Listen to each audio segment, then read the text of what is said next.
বারে বারে ভাবি একা বসে নিরালায় রে,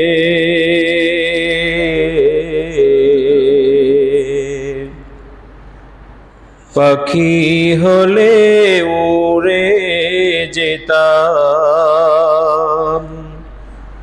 সোনার মদিনায় রে, সোনার মদিনায় রে। বুলবুলিরা কথা শোনো, উড়ে যাও কোথায় রে,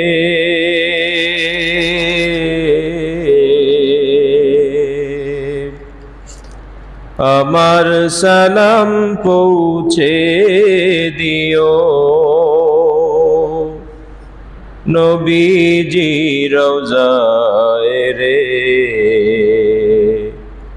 নবীজি রওজায় রে। বারে বারে ভাবি একা বসে নিরালায় রে,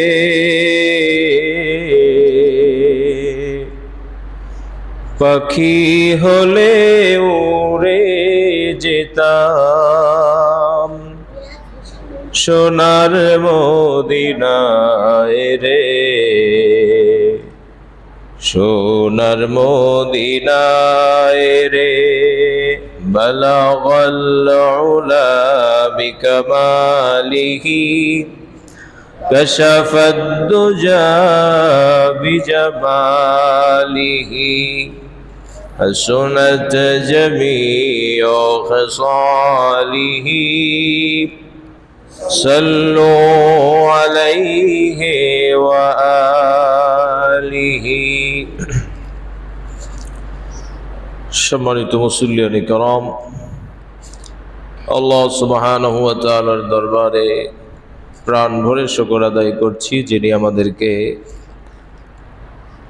সালাতুল জুমআ আদায়ের উদ্দেশ্যে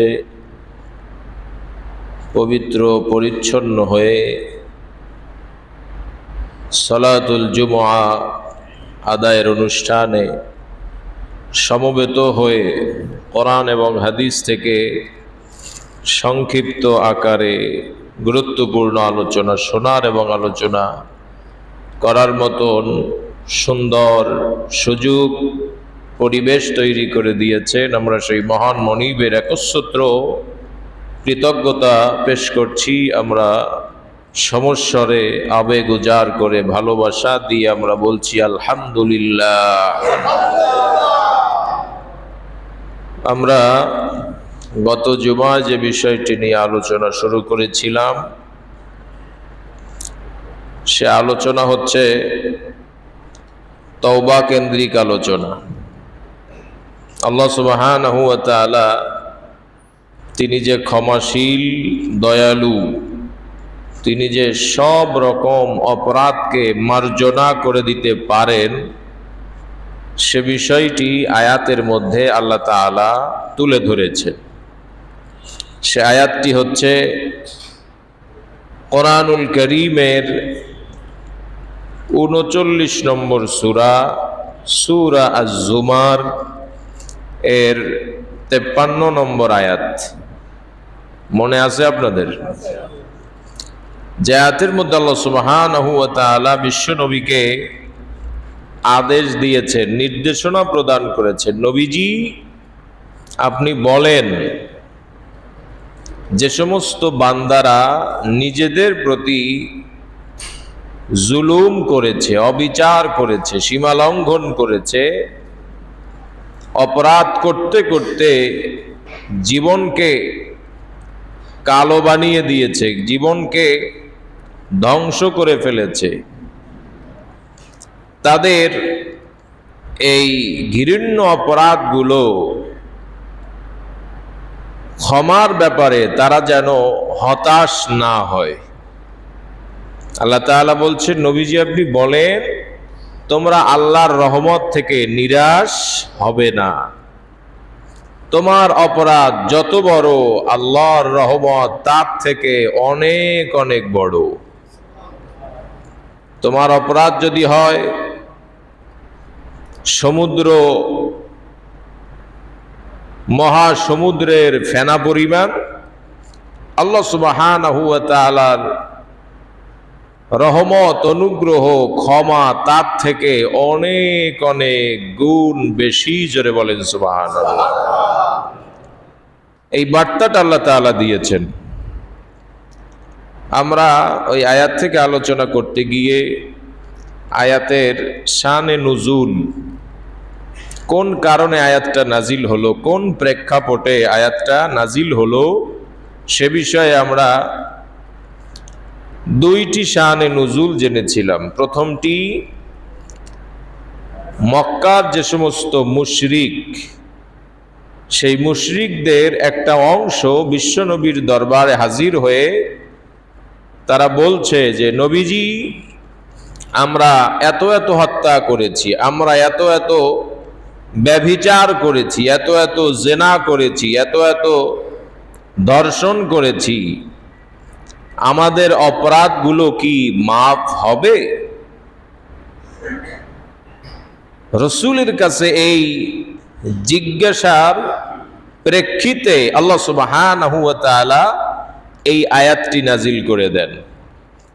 কুল ইয়া ইবাদিয়াল্লাযীনা আসরাফু আলা আনফুসিহিম লা তাকনাতু মির রাহমাতিল্লাহ ইন্নাল্লাহা ইয়াগফিরুয যুনুবা জামিআ। সুবহানাল্লাহ।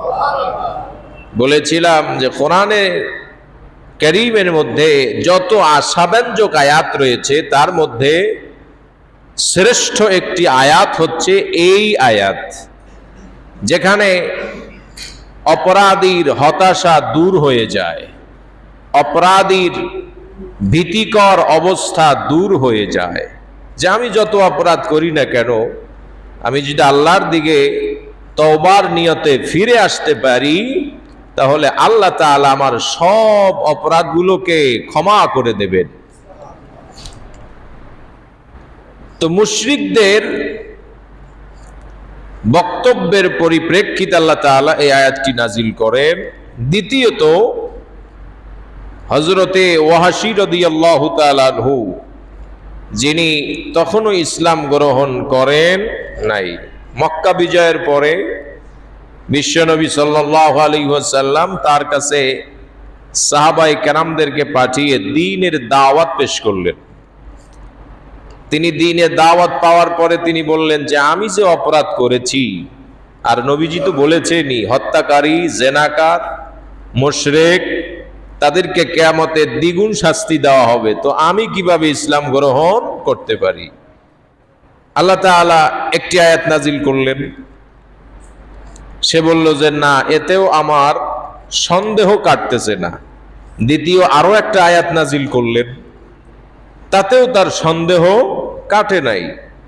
তৃতীয়ত, ফাইনালি সর্বশেষ আল্লাহ সুবহানাহু ওয়া তাআলা এই আয়াতটি নাজিল করে ওয়াহাশীকে জানিয়ে দিলেন, ওয়াহাশী, তোমার অপরাধ যত বড় হোক না কেন, তুমি যদি ইসলাম গ্রহণ করতে পারো, তাহলে তোমার পেছনের সব অপরাধগুলো আল্লাহ তাআলা ক্ষমা করে দিবেন। তৃতীয় যে শানে নুজুল, প্রেক্ষাপট, যেই কারণে আল্লাহ তাআলা আয়াতটা নাজিল করেছেন, সেই আয়াত, সেই ঘটনা হচ্ছে খুবই মর্মান্তিক, হৃদয় বিদারক ঘটনাকে কেন্দ্র করে আল্লাহ তাআলা এই আয়াত নাজিল করেছেন। আপনারা অবশ্যই অবগত আছেন যে জাহিলি যুগের একটি ঘৃণ্য প্রথা ছিল, যাদের কন্যা সন্তান হতো তাদেরকে সমাজ ঘৃণ্য চোখে দেখত, তাকে কাপুরুষ মনে করা হতো, যে বেটা কাপুরুষ, মেয়ে সন্তান জন্ম দিছ, ছেলে সন্তান, পুত্র সন্তান জন্ম দিতে পারো নাই, তুমি কাপুরুষ। বীর পুরুষকে যে পুত্র সন্তান জন্ম দিতে পারে। আসলে কন্যা সন্তান আর পুত্র সন্তান জন্ম দেওয়ার ক্ষেত্রে অবদান পুত্র হবে না কন্যা হবে, এর পিছনে কল কাঠি কার হাতে আছে? আল্লাহর হাতে। তো তারা তো জাহেল। পৃথিবীর ইতিহাসে যত মূর্খ জাতি ছিল তার মধ্য থেকে সবচাইতে মূর্খ ঘৃণ্য জাতি ছিল বিশ্বনবী সাল্লাল্লাহু আলাইহি ওয়াসাল্লাম, যেই জাতির কাছে আগমন করেছিলেন, যাদেরকে আইয়ামে জাহেলিয়াত অর্থাৎ অন্ধকার যুগের মানুষ বলে আখ্যায়িত করা হয়। তো তারা তো জাহেল, তাদের চিন্তা ভাবনা এরকম থাকাটাই স্বাভাবিক। কিন্তু এই চিন্তা ভাবনা লালন করে এমন কোন মানুষ যদি বর্তমান পৃথিবীতে কোনো জায়গায় থাকে, তাহলে তার ধারণা এরকম থাকবে, চিন্তা ভাবনা এরকম থাকবে, এটা কখনোই মেনে নেওয়া যায় না। তারা ছিল জাহেল, আমরা তো জ্ঞানী। আমরা কি জ্ঞানী? আমরা স্মার্ট। আমাদের মধ্যে এই চিন্তা ভাবনা থাকা মোটেও শোভনীয় নয়। এরপরেও আছে না নাই? অনেক আছে। তো সেই জাহিলি যুগের ওই প্রথা, ওই সমাজ ব্যবস্থায় যারা ঘোরাফেরা করছিলেন, বেড়ে উঠছিলেন, জীবন যাপন করছিলেন, বসবাস করছিলেন, রসুলের প্রতি কোরআন নাজিলের পরে, ওহী নাজিলের পরে, নবুয়তি পাওয়ার পরে ওই সমস্ত মানুষদের মধ্য থেকেই তো অনেকেই ইসলাম গ্রহণ করেছিল, ঠিক কিনা? নাকি অন্য কোন গ্রহ থেকে মানুষ এসে বিশ্ব নবীর হাতে হাত রেখে কালেমা পড়ে মুসলমান হয়েছিল? নাকি ওই জাহিলি যুগের মানুষেরাই তো ইসলাম গ্রহণ করেছিল? তারাও তো ওই জাহিলি যুগে নবুয়তি পাওয়ার আগ পর্যন্ত তারাও তো জাহেলদের অন্তর্ভুক্ত ছিল। ছিল কি ছিল না? জাহালাতের কারণে, অজ্ঞতার কারণে, বর্বরতার কারণে, মূর্খতার কারণে তারাও তো অনেক বড় বড় অপরাধ করেছিল কিনা? করেছিল। তো এরকম একজন অপরাধী যিনি ইসলাম গ্রহণ করে মুসলমান হয়েছিলেন, বিশ্বনবীর দরবারে হাজির হয়ে তিনি কান্না শুরু করে দিলেন। বিশ্বনবী বললেন, তুমি কাঁদছো কেন? লোকটি বলল, ইয়া রাসূলুল্লাহ, আমি ইসলাম গ্রহণ করেছি ঠিক আছে, কিন্তু আমার মনের মধ্যে এখনো কনফিউশন রয়েছে, এখনো সন্দেহ আছে। ইসলাম গ্রহণ করেছি, গুনাহ মাফ হয়েছে, কিন্তু আমি এমন অপরাধ করেছি, আমার বিশ্বাস সেই অপরাধ আল্লাহ ক্ষমা করবে না। বিশ্বনবী বললেন, কি এমন অপরাধ করেছো যেই অপরাধটা তুমি বিশ্বাস করতেছো যে ক্ষমা হবে না? কিন্তু আমি তো আল্লাহর সঙ্গে আমার সরাসরি কানেকশন, আমি তো বলতে পারি সমস্ত অপরাধ ক্ষমা করেন আল্লাহ তাআলা। তুমি এমন কি অপরাধ করেছো? লোকটি তখন তার ওই ঘৃণ্য অপরাধের কথা বিশ্বনবীর কাছে বলছিল যে আমি জাহালাতের কারণে, আমি ওই জাহিলি যুগে জীবন যাপন করতে গিয়া আমি তাদের সঙ্গে একাকার হয়ে গিয়ে আমিও আমার নিজের ঔরসজাত কন্যা সন্তানকে জীবন্ত মাটিতে পুঁতে দিয়েছিলাম। সেই যে অপরাধ এখনো আমার মনের মধ্যে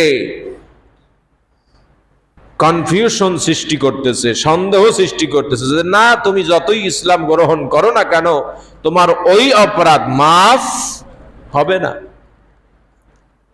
লোকটি বিশ্বনবীর দরবারে হাজির হয়ে শিশুদের মতন কান্না করতে করতে, কাঁদতে কাঁদতে এই ঘটনা রসুলের সামনে বর্ণনা করছিলেন। আর বিশ্বনবী তার এই ঘটনা মনোযোগের সাথে শুনছিল। আল্লাহ রাব্বুল আলামিনের হাবিব, রহমতের নবী, এই ঘটনা শুনতে গিয়ে তার পবিত্র চোখ মোবারক থেকে, পবিত্র পানি বের হয়ে তার দাড়ি মোবারক ভিজে যাচ্ছিল। তিনি বলেছিলেন, মানুষ এত বড় অপরাধ কিভাবে করতে পারে? আল্লাহ রাব্বুল আলামিন পিতামাতার অন্তরের মধ্যে সন্তানের প্রতি মায়া মহব্বত অনেক অনেক বেশি দিয়েছেন কিনা? এরপরেও মানুষ কিভাবে সেই অপরাধের দিকে আল্লাহ রাব্বুল আলামিনের রহমতকে, তার ভালোবাসা মহব্বত যা তৈরি করে দিয়েছেন, সেই মহব্বতকে দূরে ছুঁড়ে ফেলে দিয়ে তারা কিভাবে নিজের জন্ম দেওয়া সন্তানকে কিভাবে হত্যা করতে পারে? রসূল কাঁদছিলেন। রসূলের কান্নার কারণে, কাদার কারণে তার চোখ দিয়া পানি পড়ে দাড়ি ভিজে ভিজে যাচ্ছিল। কত বড় অপরাধ! বিশ্বনবী এর পরে বললেন যে, দেখো, আমি তো রসূল, আমাকে তুমি বিশ্বাস করো? হ্যাঁ, আমি বিশ্বাস করি।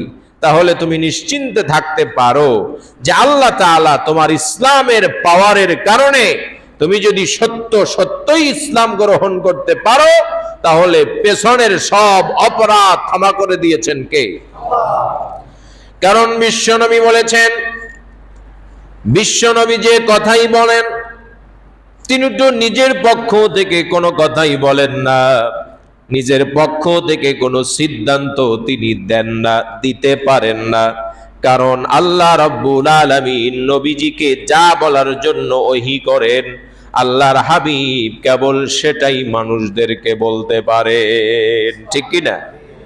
আল্লাহ রাব্বুল আলামিনের হাবিব তিনি আল্লাহর কাছ থেকে ওহী প্রাপ্ত হয়েছেন, প্রত্যাদেশ প্রাপ্ত হয়েছেন। বিশ্ব নবী সাহাবীদের সামনে বললেন, ইন্নাল ইসলামা ইয়াহদিমু মা কানা ক্বাবলাহু ওয়া ইন্নাল হিজরাতা তাহদিমু মা কানা ক্বাবলাহা ওয়া ইন্নাল হাজ্জা ইয়াহদিমু মা কানা ক্বাবলাহু।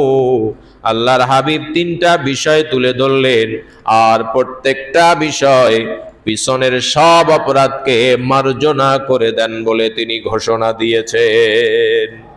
এক নম্বরে, যদি কোনো কাফের, যদি কোনো বেঈমান, যদি কোনো মুশরিক বিশাল বড় অপরাধী, তার মতন অপরাধী পৃথিবীতে দ্বিতীয় একটা নাই। এরকম কোন অপরাধী বিধর্মী যদি ইসলামের কালেমা লা ইলাহা ইল্লাল্লাহু মুহাম্মাদুর রাসূলুল্লাহ পড়তে পারে, আল্লাহর হাবিব বলেছেন, ইন্নাল ইসলাম ইয়াহদিমু মা কানা ক্বাবলাহু, ওই কালেমা পড়ার সাথে সাথে তার পেছনের সমস্ত গুনাহ খাতা মিটে যায়। ইসলাম পেছনের সব অপরাধকে কি করে? মিটিয়ে দেয়, মোচন করে দেয়। ইসলামের এমন পাওয়ার আছে না নাই? আপনি পোশাক পরতে পরতে পোশাকটা ময়লা যুক্ত হয়ে গেল, আপনি ওই পোশাকটা যখনই ডিটারজেন্ট পাউডারের মধ্যে আপনি যখন ভিজিয়ে দিবেন, সাথে সাথে পরিষ্কার হয় কি হয় না? আল্লাহ রাব্বুল আলামিন এমন ইসলাম দিলেন, একজন মানুষ সারা জীবন অপরাধ করতে করতে তার অন্তরটাকে, তার কলবটাকে একদম কুৎসিত বানিয়ে ফেললো, কালো বানিয়ে ফেললো, যেই কলবটা ঘৃণ্য কলবে পরিণত হলো। এরকম একজন অপরাধী বিধর্মী যদি ইসলামের কালেমা গ্রহণ করে, মুখে বলবে লা ইলাহা ইল্লাল্লাহ, ওই লা ইলাহা ইল্লাল্লাহ মুখে বলার কারণে ওর আসরে, ওর প্রভাবে অন্তরের সমস্ত কালিমা দূর করে দেবে কে? আল্লাহ রাব্বুল আলামিনের হাবিবের পরে বললেন, ওয়া ইন্নাল হিজরাতা তাহদিমু মা কানা ক্বাবলাহা। আল্লাহর হাবিব বললেন, হিজরত এমন একটি ইবাদত, আল্লাহ তাআলার এমন একটি আদেশ, এমন একটি নির্দেশনা, হিজরত যে ব্যক্তি করবে, হিজরত করার নিয়ত করে বাড়ি থেকে বের হয়ে গেল, তার পেছনে যত অপরাধ আছে সব অপরাধ ওই হিজরতের কারণে মাফ হয়ে যাবে। নিজের এলাকা, নিজের বাড়ি গাড়ি, নিজের ধন সম্পদ সব কিছুকে ত্যাগ করে দিয়ে, কোরবান করে দিয়ে, এমনকি নিজের জীবনের অনিশ্চয়তা যেই দিকে রয়েছে সেই দিকে যদি তুমি পা বাড়াতে পারো, আল্লাহর হাবিবের সাথে মক্কা থেকে মদিনায় যদি হিজরত করতে পারো, তাহলে তোমার পেছনে যত বড় অপরাধী তুমি হও না কেন, তোমার যত বড় অপরাধ থাকুক না কেন, আমলনামার মধ্যে হিজরত করার সাথে সাথে সমস্ত অপরাধ ক্ষমা হয়ে যাবে।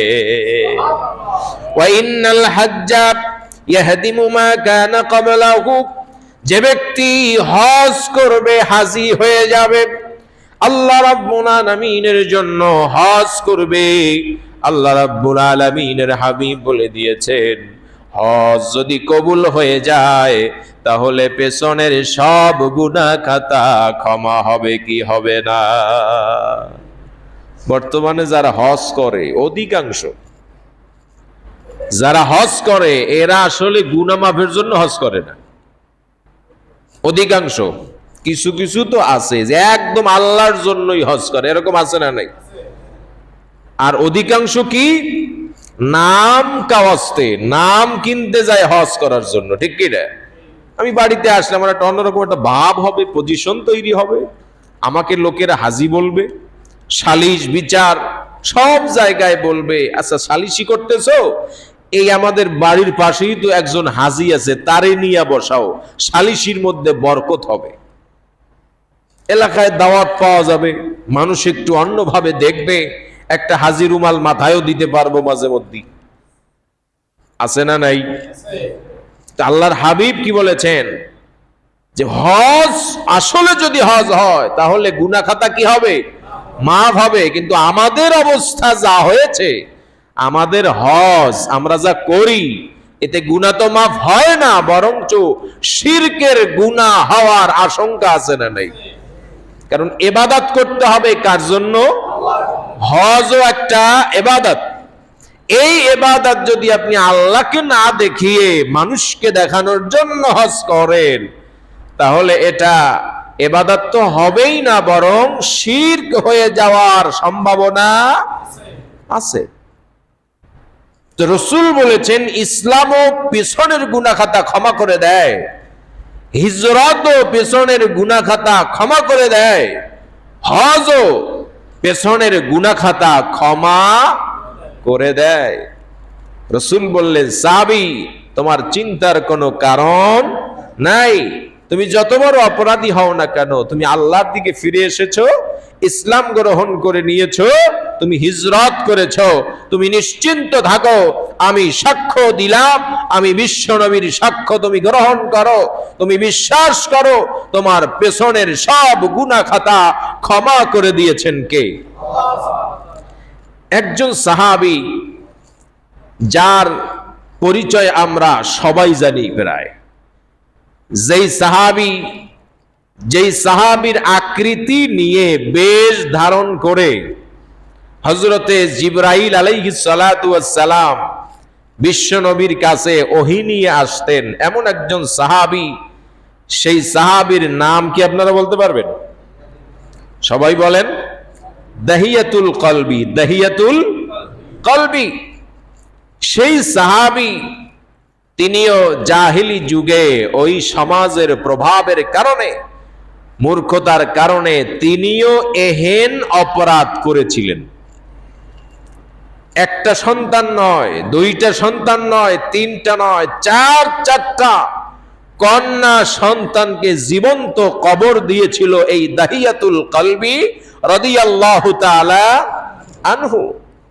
ইসলাম কবুল করার আগে না পরে? আগে।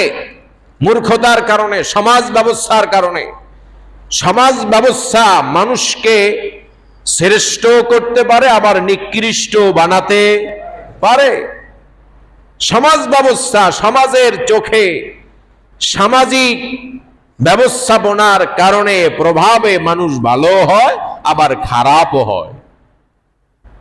যেই সমাজে সব অপরাধ চলমান, ওই জায়গায় একজন ভালো মানুষ, জান্নাতি মানুষ গিয়াও সে কিন্তু ভালো থাকতে পারবে না। আর একটা ভালো এলাকা, ভালো সমাজ, যেখানে সব কিছুতে আল্লাহকে ভয় করা হয়, আল্লাহর বিধান মানা হয়, মানুষগুলো ভালো, সেই জায়গায় একজন খুনি, ধর্ষক, হত্যাকারী, চোর, ডাকাত, এরকম একজন মানুষও সেখানে গিয়ে যদি থাকে, তার চরিত্র পরিবর্তন হতে পারে কি পারে না? সৎ সঙ্গে স্বর্গে বাস, অসৎ সঙ্গে সর্বনাশ। এ তো বাস্তব কথা। কি কথা? বাস্তব কথা। হযরত দাহিয়াতুল কলবি রাদিয়াল্লাহু তাআলা আনহু এমন একজন শ্রেষ্ঠ সাহাবী, অসংখ্য সাহাবীদের মধ্য থেকে জিবরাইল নিজের আকৃতিতে না এসে মানুষের আকৃতি ধারণ করে আসতো।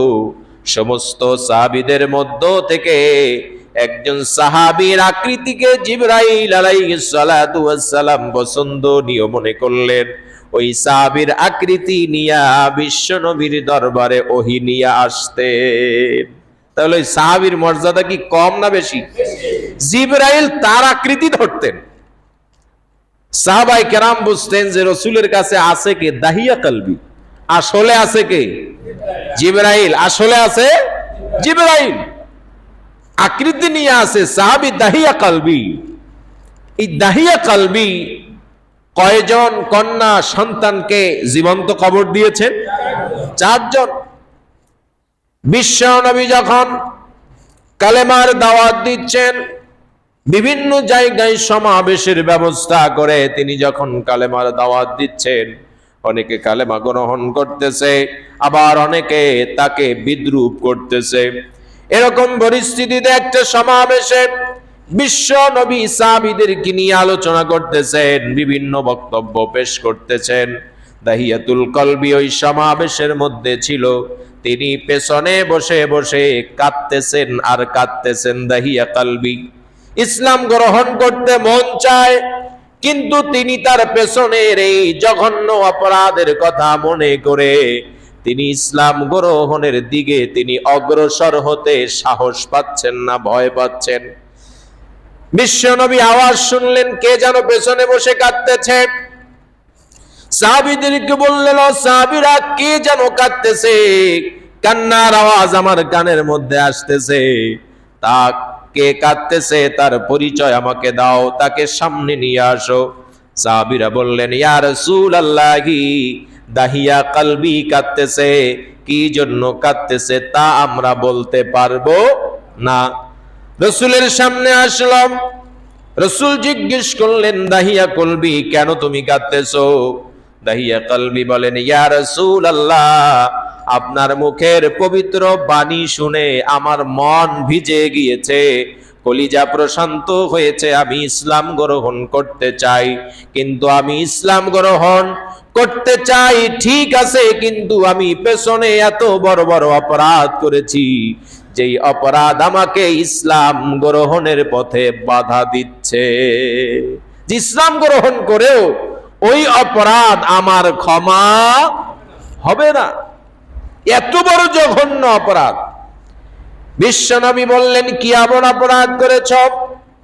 দাহিয়া কলবি রাসূলের কথার পরিপ্রেক্ষিতে জিজ্ঞাসার পরে তিনি বললেন, ইয়া রাসূলুল্লাহি, আমি একটা নয়, দুইটা নয়, তিনটা নয়, 4টা কন্যা সন্তানকে জীবন্ত কবর দিয়েছি। আমি যখন সর্বশেষ 4র্থ কন্যাকে আমি যখন জীবন্ত কবরস্থ করলাম, সেই স্মৃতি, সেই ইতিহাস এখনো আমাকে কুরে কুরে খায়। প্রথম 3টার এত প্রভাব আমার মধ্যে পড়ে নাই, কিন্তু সবার শেষ যেই কন্যাকে আমি জীবন্ত কবর দিয়েছি, সেই অবস্থাটা, সেই চেহারাটা, স্মৃতিটা এখনো আমার চোখে ভাসে। আমার সেই কন্যার, শিশুর কণ্ঠের আওয়াজ এখনো আমার কানের মধ্যে ভাসে। আমি এখন আর ঠিক থাকতে পারতেছি না, আমি করবটা কি? বিশ্বনবী বললেন, কি করেছো বলো? দাহিয়া কলবি বলেন, আমি বিবাহ করেছি, বিবাহের পরে একটা একটা করে 3টা কন্যা সন্তান হলো, আমি জীবন্ত কবর দিয়া দিলাম। 4র্থ বার যখন আমার স্ত্রী গর্ভধারণ করলো, প্রেগনেন্ট যখন হলো, আমি সেই মুহূর্তে সফরে দূরে যাব বলে আশা করেছি। আমি যাওয়ার পূর্বে আমার স্ত্রীকে বলে দিলাম, ও স্ত্রী, তুমি তো গর্ভধারণ করেছো, আমি যাব, আমি অনেক দিন পরে আসব। আমি আসার আগে আগে যদি এই সন্তান ভূমিষ্ঠ হয়, যদি ছেলে হয় তাহলে রেখে দিবা, আদর যত্ন করবা। আর যদি কন্যা সন্তান হিসাবে জন্মগ্রহণ করে তাহলে জন্ম হতে দেরি, কবরস্থ করতে তুমি দেরি করবা না। স্বামী তার স্ত্রীকে বলতেছে, যদি কন্যা শিশু হয়, কন্যা সন্তান যদি জন্মগ্রহণ করে তাহলে আদর যত্ন করবা না মাটিতে পুঁতে রাখবা? মাটিতে পুঁতে রাখবা। আর যদি ছেলে হয় তাহলে বাহাবা দিবা, আদর যত্ন করবা, তাকে আর মারা যাবে না। এই অবস্থাটা বর্তমানে এই ডিজিটাল যুগে, স্মার্ট যুগে আছে না নাই? আছে। ডিজিটাল কায়দায়। কি কায়দায় আছে? ডিজিটাল কায়দায় আছে। ওই যুগে তো আর পেটের মধ্যে সন্তান কি আছে দেখার কোনো যন্ত্র আবিষ্কৃত হয় নাই, কিন্তু এই যুগে আছে। পেটের মধ্যে কি আছে সব দেখা যায়। কি যায় না? দেখা যায়। যদি কন্যা দেখে, দুইটা কন্যা সন্তান হয়েছে, তৃতীয়বার আবারও কন্যা সন্তান, ডাক্তার বলতেছে যে কন্যা সন্তান, আপনার ভাগ্য তো ভালো। কারণ এমন কিছু ডাক্তারও আছে যারা আল্লাহ প্রেমী হয়ে গিয়েছে, ইসলাম প্রেমী হয়ে গিয়েছে, ঠিক কিনা কর? তারাও জানে যার ঘরে কন্যা আছে ওর ঘরে রহমত বেশি না কম? যার ঘরে একটা কন্যা সন্তান আছে ওই বাড়ির মালিকের জন্য আল্লাহ রাব্বুল আলামিন একটা জান্নাত রেডি করে রেখে দিয়েছেন। যার ঘরে দুইটা কন্যা শিশু রয়েছে আল্লাহ রাব্বুল আলামিন তার জন্য দুইটা জান্নাত রেডি করে রেখে দিয়েছেন। যার ঘরে তিনটা কন্যা সন্তান রয়েছে তাকে আল্লাহ রাব্বুল আলামিন তিনটা জান্নাতের মালিক বানায়া দিয়েছেন। বিশ্ব নবী বলেছেন, তোমরা মেয়েদের পিতাদেরকে গালি দিবে না, কারণ আমি বিশ্ব নবী মুহাম্মাদুর রাসূলুল্লাহ, আমি নিজেও কিন্তু মেয়েদের বাবা। রাসূল কি মেয়েদের বাবা? কাদের বাবা? মেয়েদের বাবা। সুতরাং তোমরা কোনো কন্যা মেয়ে তাদের পিতা মাতাকে গালি দিবে না, কারণ আমি বিশ্ব নবী নিজেই তো কন্যা মেয়েদের পিতা। সুবহানাল্লাহ। যার ঘরে প্রথম কন্যা সন্তান জন্মগ্রহণ করে আল্লাহ রাব্বুল আলামিন তার জন্য জান্নাতের সমস্ত দরজাগুলো উন্মুক্ত করে দেয়। ডাক্তারও জানে এই ঘটনা, এজন্য সে বলে কি যে আপনার ভাগ্য ভালো। কিন্তু এই চোরা এর চেহারা পুরা কালো হয়ে গেছে। বন্ধু বান্ধব সবাইকে বলছিল যে তোর ভাবি তো প্রেগনেন্ট। বউ প্রেগনেন্ট হয় এও বন্ধুর কাছে বলা লাগবে কি? এটা বলা লাগবে? এটা কি বলার জিনিস? প্রেগনেন্ট হয়েছে। এরপরে আবার ছবি ফেসবুকে দেখায়। আবার অনেকে তো দেখেছি একদম উন্মুক্ত পেট বের করেও দেখায়। কত বড় জাহেল এগুলো, চিন্তা করেছে? কি মিথ্যা কথা বলছি না সত্য কথা বলছি? পেট উন্মুক্ত করে দেখায় যে পেট কত বড় হয়েছে, এটাও দেখায়। তো যখন কন্যা সন্তানের সুসংবাদ যখন পায়, ওটা আর ওর কাছে সুসংবাদ মনে হয় না, ওটা হলো পৃথিবীর সবচাইতে বড় দুঃসংবাদ, ঠিক কিনা? এখন ও তখন কাউকে কোনো জানাজানি নাই, ডাক্তারের কাছে পরামর্শ করে কি করা যায়। ওষুধ খাইলে কি অ্যাবর্শন হবে, নাকি অস্ত্র টস্ত্র দিয়া এরপরে অ্যাবর্শন করতে হবে? এরকম ঘটনা ঘটে কি ঘটে না? অনেক সময় ডাস্টবিনের মধ্যেও কিন্তু প্যাকেটের মধ্যে আবদ্ধ অবস্থায় এরকম বাচ্চা কাচ্চা পাওয়া যায় কি যায় না? আমরা হলাম স্মার্ট জাহেল। আমরা কি জাহেল? ডিজিটাল জাহেল। আল্লাহ রাব্বুল আলামিনের হাবিবের কাছে দাহিয়া কলবি বলছেন, আমি সফরে যাব, আমার স্ত্রীকে বললাম কন্যা জন্মগ্রহণ করলে তাকে কবর দিবা, আর ছেলে হলে তাকে বাঁচিয়ে রাখবে। তিনি চলে গেলেন। কিছুদিন পরে দাহিয়া কালবির স্ত্রী প্রসব করলো একটা কন্যা সন্তান, ফুটফুটে কন্যা সন্তান। সুবহানাল্লাহ কর। স্বামীর ওই আদেশ মনে পড়ল, আদেশ পালন করতে যাবেন। মা হয়ে সে কি কখনো পারে তার নিজের নারী ছেঁড়া ধনকে নিজের হাতে মাটিতে পুঁতে রাখতে পারে? স্বামী যতই বলুক, এটা কি কখনো পারে? পারে না। কারণ বাপ থেকে মায়ের অন্তরে সন্তানের প্রতি ভালোবাসা বেশি না কম? বেশি। এজন্য হাদিসের মধ্যে মায়ের কথা কয়বার? জোরে বলেন। 3 বার। আর বাপের কথা 1 বার। আপনারা আবার রাগ হয়েছেন নাকি যে সবকিছু কিনে দেই আমি, পোশাক পরিচ্ছদ বই খাতা সবকিছু আমি দেই, ঘুরতে নিয়ে যাই আমি, তা 3 বার মায়ের কথা কেন? আরে ভাই, মা যে গর্ভধারণ করেছে, ওই যে কষ্ট, আপনাকে সারা জীবন ওই 8-9 মাসের কষ্ট যদি ভাগ ভাগ করে দেওয়া হয়, আপনি 50-60 বছর বাঁচবেন। এরপরেও আপনি ওই 60 বছরে ওই 8 মাসের যন্ত্রণা আপনি সহ্য করতে পারবেন না। রাসূল এমনি এমনি 3 ভাগ দিয়েছে। সুবহানাল্লাহ খান। মায়ের মর্যাদা সম্মান বেশি না কম? বাপের মর্যাদা অন্য জায়গায় বেশি আছে না নাই? আছে। মেয়ে ছেলে মেয়েদের বিবাহ দেওয়ার ক্ষেত্রে মা যদি উকিল, মা যদি ওলি হয়, বিবাহ কি হবে? মা কি মেয়ের বিবাহ দিতে পারে? বাপ পারে কি পারে না? এই জায়গায় মর্যাদা কার? বাপের। মেয়েকে মা বিবাহ দিতে পারবে না, বাপ লাগবে। বাপ না থাকলে চাচা, চাচা না থাকলে দাদা, দাদা না থাকলে বড় ভাই। মার কোনো এখানে পজিশন নাই। এখানে বাপের মর্যাদা অনেক বেশি, অনেক বেশি। দাহিয়া কালবির স্ত্রী স্বামীর অর্ডারের কথা মনে করল, কিন্তু সে দেখতে পেল যে আমার গর্ভ থেকে এত সুন্দর ফুটফুটে একটা বাচ্চা জন্মগ্রহণ করলো, আমি কিভাবে একে আমি কবরস্থ করব? আমি কখনোই পারবো না। দেখতেও যেমন সুন্দর, চাঁদের মতন চেহারা নিয়ে জন্মগ্রহণ করেছে।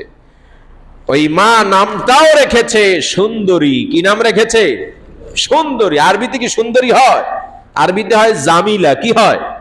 জামিলা মানে কি? সুন্দরী। মেয়ের নাম দেখতেও যেমন সুন্দরী, নামও রেখেছেন সুন্দরী, জামিলা। সুবহানাল্লাহ। দাহিয়া কালবি তো সফরে ব্যবসায়ের উদ্দেশ্যে। এদিকে সন্তান জন্ম দেওয়ার পরে ওই মায়ের মনের মধ্যে সব সময় এই চিন্তা, না জানি কখন দাহিয়া কালবি আসে, এসে এই মেয়েটাকে কবরস্থ করে দেয়। তিনি ভাবলেন যে না, এটা হতে দেওয়া যাবে না। কয়েকটা বর্ণনা রয়েছে।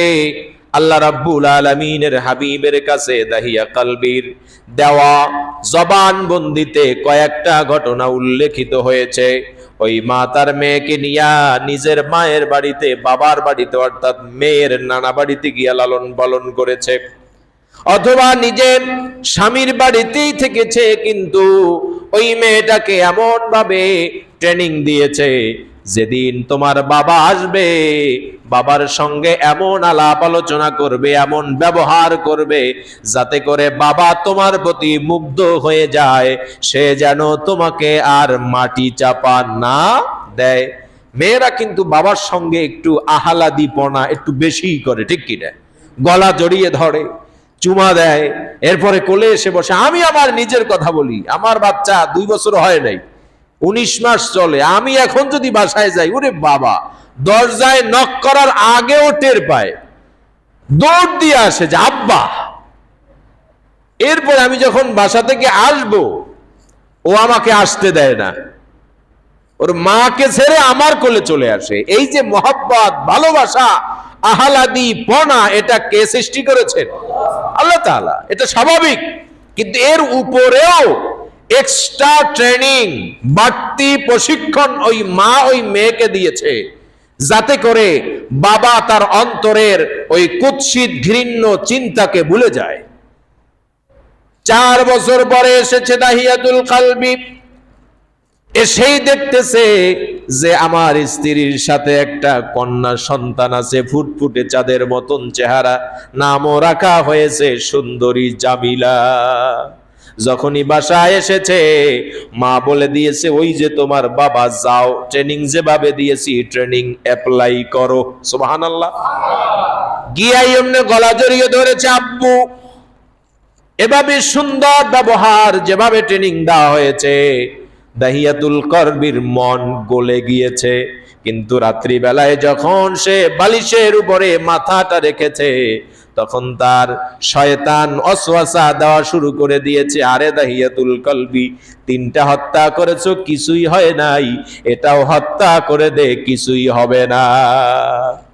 দেখ এই মেয়ে সন্তান তোর জন্য ভালো, নাকি তুই রাস্তাঘাটে বের হবি যখন তোকে মানুষেরা বলবে কাপুরুষ, সেই শোনাটা বেশি ভালো? তোমাকে সবাই কাপুরুষ বলবে, তুচ্ছ তাচ্ছিল্য করবে, সামাজিক ভাবে তোমার উপরে একটা অন্যরকম খারাপ প্রভাব পড়বে, ওটার থেকে তুমি মেয়েটাকে মেরে দাও, সব ঝামেলা শেষ। 2টা অপশন, মেয়ে রেখে দাও, না হয় কি করো, মেরে দাও। ও শয়তানের ওয়াসওয়াসা পেয়ে ও প্রথমটাই গ্রহণ করেছে যে না, মেয়েকে মেরেই দিতে হবে। এবার মায়ের কাছ থেকে মেয়েকে কিভাবে নেবে? ছলছাতুরি করা লাগবে কি লাগবে না?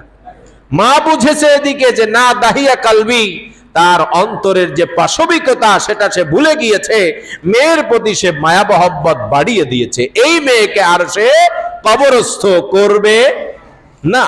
কিন্তু দাহিয়া কলবি রাত্রে যে শয়তানে ওয়াসওয়াসা দিয়েছে, ওই ওয়াসওয়াসা মনে ওইটাকে বাস্তবায়ন করতে গিয়া সকালবেলা মাকে, স্ত্রীকে বলতেছে যে তোমার জামিলাকে পোশাক পরায়া দাও, সাজায়া গোছায়া দাও, বেড়াতে নিয়ে যাব। মাও বুঝতে পারে নাই, দাহিয়া কলবি সাথে নিয়ে চললো।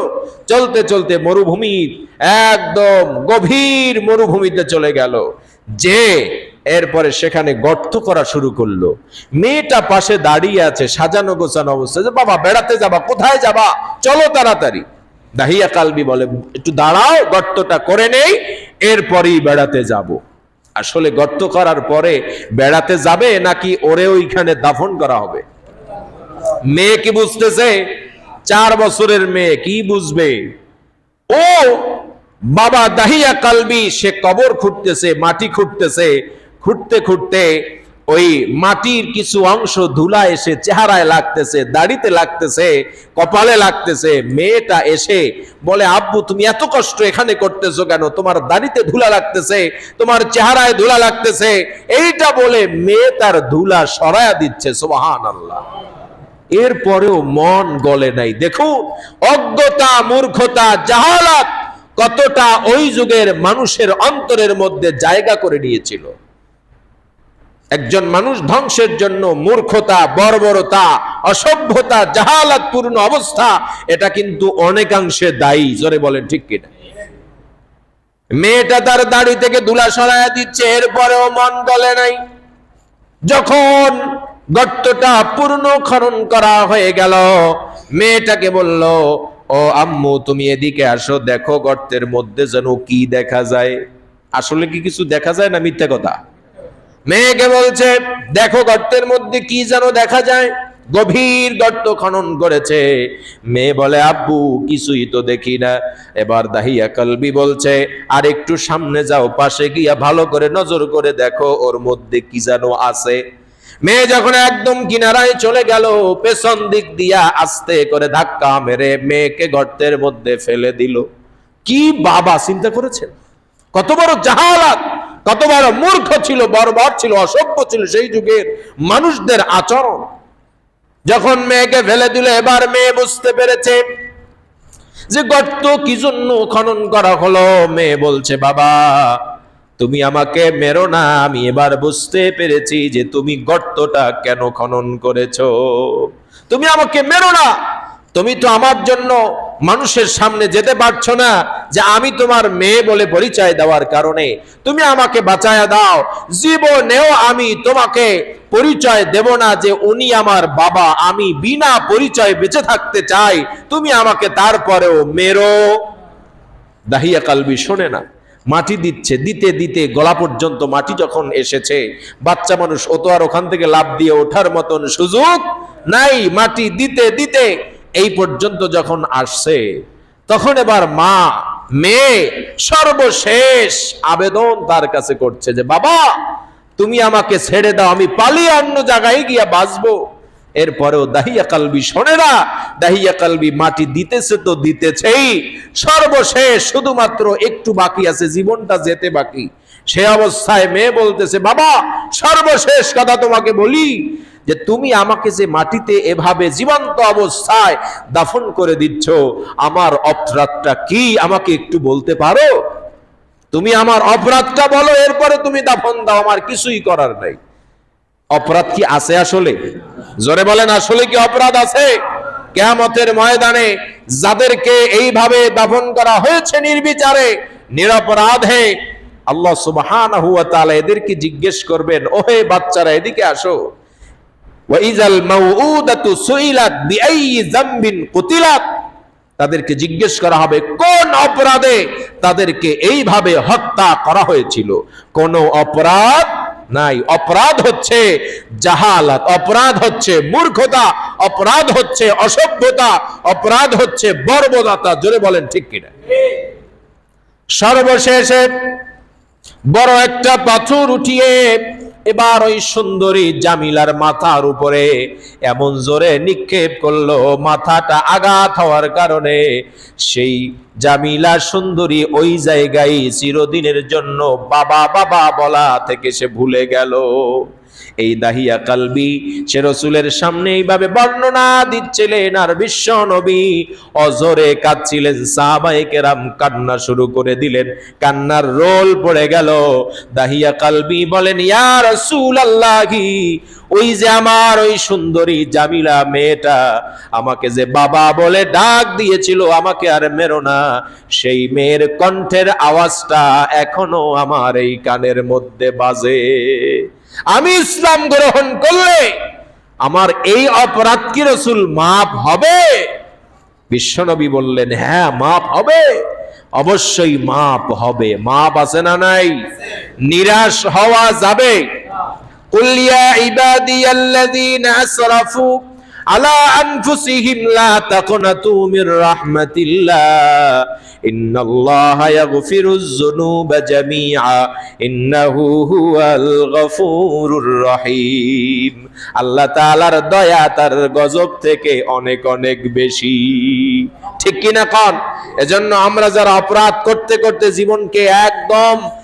জীবনকে একদম নষ্ট করে দিয়েছি, বিপদের দিকে ঠেলে দিয়েছি, আসুন আমরা সবাই মিলে আল্লাহর কাছে তওবা করি, আল্লাহর রহমতের আশা করি। আল্লাহ অবশ্যই ক্ষমা করবে, কি করবে না? আল্লাহ তাআলার কাছে ক্ষমা চাই, আল্লাহ তুমি আমাদেরকে মাফ করে দাও এবং আজীবন যেন তোমার দিকে ধাবিত অগ্রসর হয়ে অগ্রগামী হয়ে থাকতে পারি, তুমি সেই তৌফিক আমাদেরকে তুমি দান করে দাও। সকলে বলুন আল্লাহুম্মা আমিন।